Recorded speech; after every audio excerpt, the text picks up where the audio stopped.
حضرت ابو ہریرہ رضی اللہ تعالیٰ عنہ سے روایت ہے کہ رسول صلی اللہ علیہ وآلہ وسلم نے فرمایا،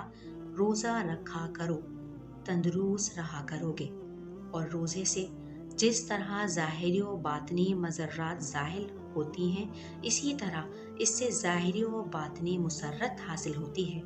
حضرت عائشہ صدیقہ رضی اللہ تعالیٰ عنہ فرماتی ہیں کہ جب رمضان المبارک کا عشرہ آخر شروع ہوتا تو رسول اللہ صلی اللہ علیہ وآلہ وسلم کمر کس لیتے اور شب بیداری کرتے، یعنی پوری رات عبادت اور ذکر و دعا میں مشغول رہتے، اور اپنے گھر کے لوگوں یعنی ازواج مطہرات اور دوسرے متعلقین کو بھی جگا دیتے تاکہ وہ بھی ان راتوں کی برکتوں اور سعادتوں میں حصہ لیں۔ رسول اللہ صلی اللہ علیہ وآلہ وسلم نے ارشاد فرمایا کہ جو آدمی